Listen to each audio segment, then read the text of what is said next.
Cool. My high school had a program on all the computers that would allow the teachers to watch an entire classroom screens, take control of them, send content to them, etc. A friend of mine came up an idea to try to use it to prank the classroom, being the r/I am Verismart 16-year-olds we were. So, when my teacher wasn't looking, I put a USB stick into her computer and copied her SPA program eggs directory onto it to take a look at what was different between the teacher and student versions.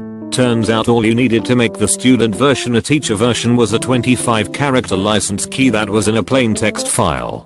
So, obviously, I copied it and upgraded my client to a controller using all of my teacher settings. We then proceeded to rickroll the classroom on full volume from 34 computers. It was pretty great.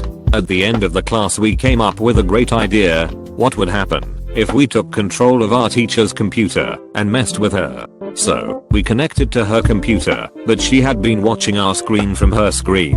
So, for about 5 seconds we see a bottomless pit of our screen and her screen mirrors over and over and over. After about 5 seconds, our PC fans got super loud and then shut off. When we tried to turn it back on, it was a black screen with only a flashing underscore in the top left corner. That PC had to be re-imaged by district tech support. Still not sure what caused that. Not me, but I remember at my old school someone managed to disable the H key on lots of the computers. If you were typing and tried to press H, you would get an error message saying like, sorry, but the H key on this computer is currently disabled. Please try again later. Somebody threw a Molotov cocktail into the window of a computer lab at my school. It was over a weekend, thankfully, so nobody was there, but it destroyed all of the computers in the room.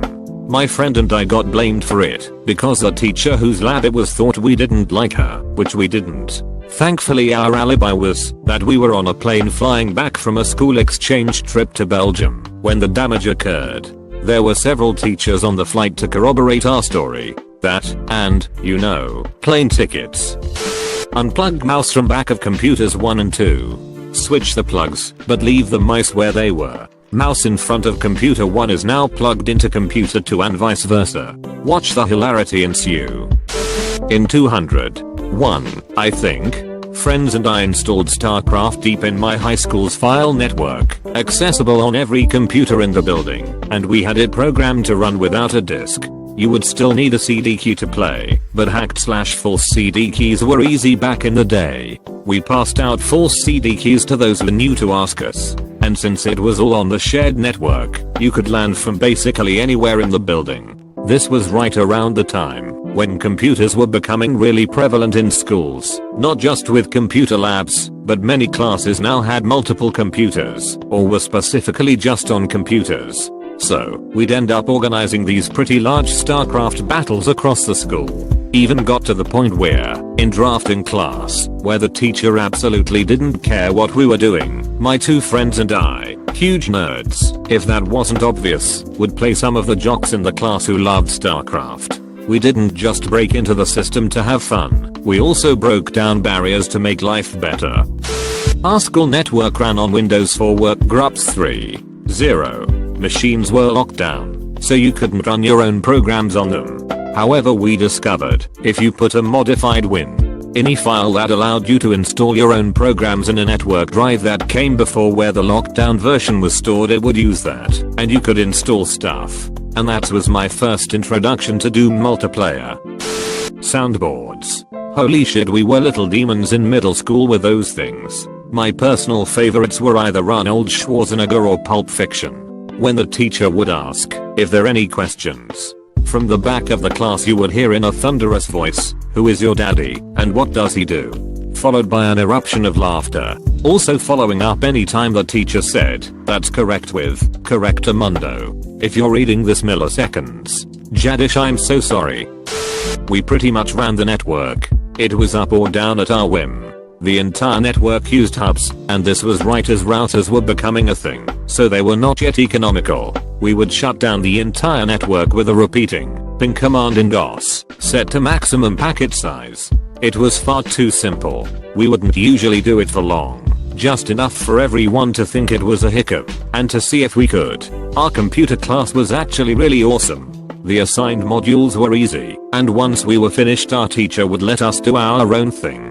Turns out, our school had an entire computer graveyard. We would go in there, find parts, and build entire computers. Eventually we had a separate network of 8 or 10 machines that we used exclusively for Quake 2 and the original Halo. One day the school came in and removed our separate gaming computers. We were pissed. The network was down for quite a while.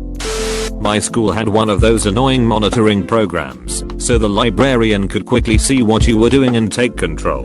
And usually the ass would just turn the computer off. Someone found out then, when she started watching, a small square appeared in the top left corner of the screen. If you right click this square you could reverse the control and take her computer over. Someone took over and rather quickly hit delete on the Windows folder. It didn't work, but it helped stop the overbearing watchful eye of the shitty librarian.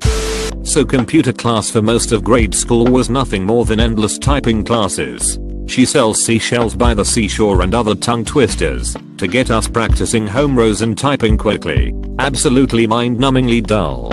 Sure, getting to play Commander Keen or Wolfenstein after was nice, but the reward was nowhere near worth the effort to reach it, and the teacher would constantly get frustrated with me ditching home rows and finishing faster and accurately without them. So one day, with us both being frustrated with each other, I restarted the computer and opened the BIOS setup utility and started changing random settings to random values.